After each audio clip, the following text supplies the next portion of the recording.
Have you ever lost a woman because it was just bad timing or because you said the wrong thing? No, you have not. You lost that woman because you don't know how to connect, and you definitely don't know how to communicate. So today, I'm gonna show you how to master both.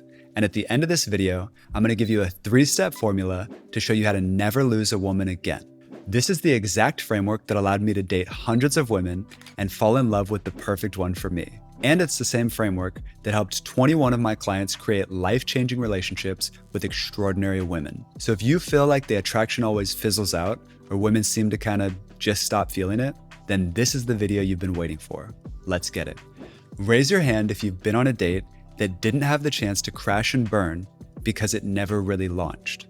There were no highs, no lows, no closure, just flatline. Here's the problem. 99% of men communicate with superficial conversation. This is actually good for us though, because the best way to stand out in a world full of surface level small talk is simply to express yourself authentically.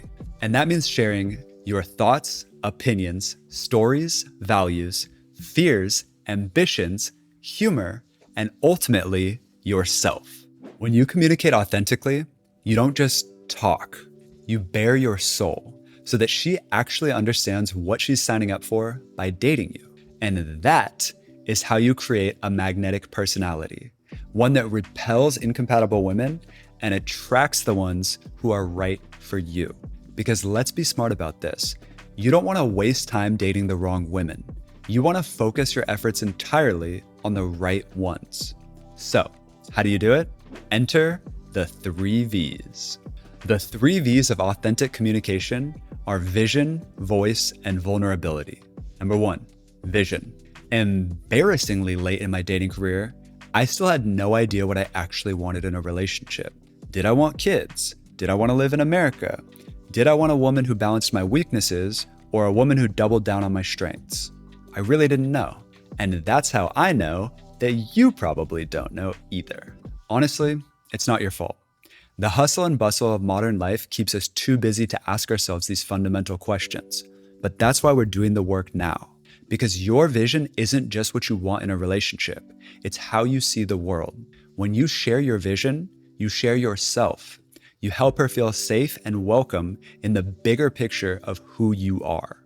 And if you don't know who you are, what you stand for, and what you really want in a relationship, then you are absolutely fucked when it comes to dating. Because no mature woman wants to be with a guy who's still figuring out the basics of his own identity. Luckily for you, I already made a video that teaches you exactly how to find your relationship vision using Ikigai. Number 2, voice. Let me tell you something confidential. My voice has always been my secret weapon for attracting women. I've been a professional musician, writing, recording, and performing my own songs since I was a teenager. I signed a record deal in my 20s, dated more women than my 5 best friends combined, and even did a show with my hero, Russ, all because I used my voice to share my thoughts, feelings, and stories with the world. But this isn't about my flex. It's about understanding how irresistible you become when you actually channel your inner voice. It's not just the sounds that come out of your mouth. Your voice is your unique energetic signature, your aura, your presence. It's the way you move, the way you speak, the way you carry yourself, the way you treat others, and ultimately, the way that they feel when they're around you. Have you ever thought about what actually makes a man confident or charismatic? It's not the cars, the clothes, or anything external. It's actually a vector of how closely he acts in alignment with who he really is. Anxious people sacrifice their own unique voice in order to become someone they think will get more love. Charismatic people speak from the heart and love themselves regardless of how anyone else perceives them. They trust that even though they're not everybody's cup of tea, the right people are out there. And they know that the only way to find them is to say what's real. 3, vulnerability. Vulnerability builds intimacy, period. If you watched my last video, you already know how much I used to struggle with vulnerability. I would keep women at arm's length like they had the plague. But at the same time, I clung onto them with a little emotional string that never let them go completely. Honestly, I used to be the poster child for toxic behavior. And the second biggest shift I made after healing my mother and father wounds with the help from a mentor was simply being vulnerable with women. And I can already see the comment section blowing up. But what does that actually mean? You guys know I specialize in making it simple, so I'll tell you point blank. Vulnerability means letting her in.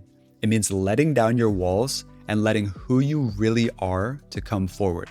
Imagine a big dam holding back 1 billion gallons of water. That dam is your walls, aka your ego that is trying to protect you from rejection and judgment and heartbreak. The water is your soul, the essence of who you are, infinite and overflowing.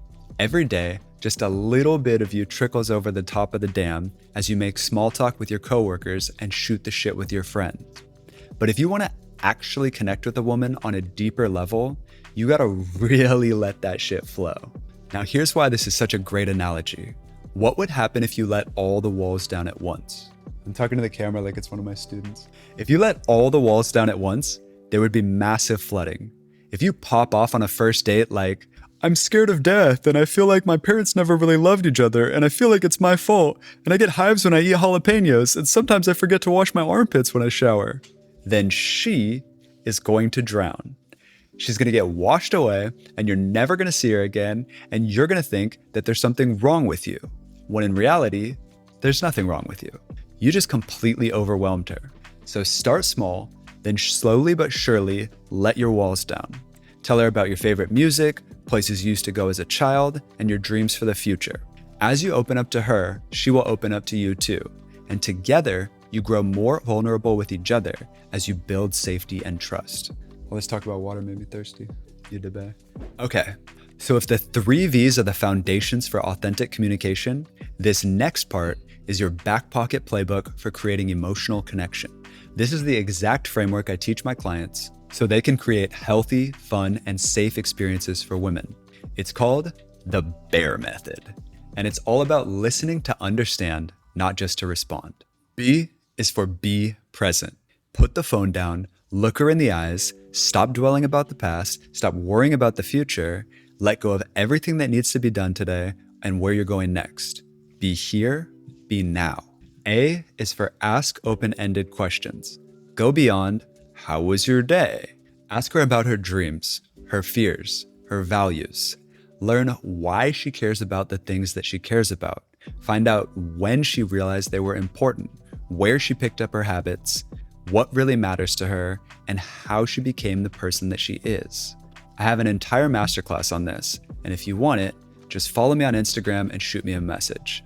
But in the class, I talk about how at the very least, you should know her heroes and villains, because her heroes represent the person she wants to become, and her villains represent the places she feels stuck, frustrated, or in need of support.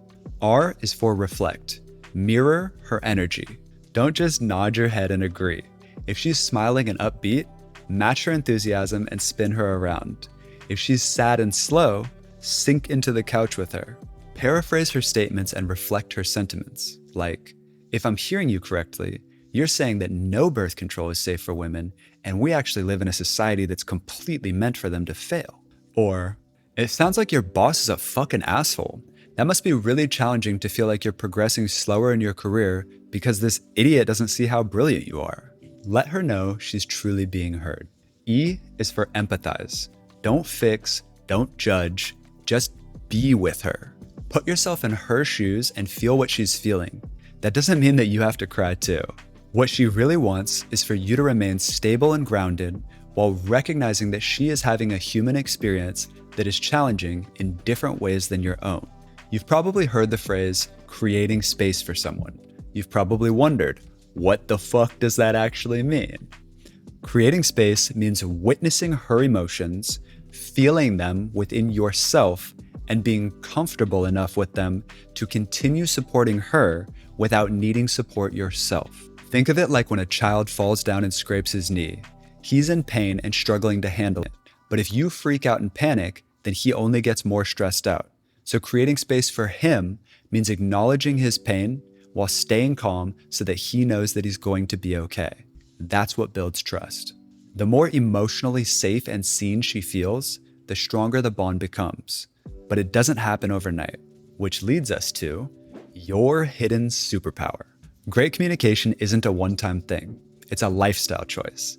It's showing up even when it's uncomfortable. It's checking in even when things seem fine. It's doing the work that 99% of men won't do so that you can have a 1% relationship that they won't have. Which brings me to something powerful you can start doing today.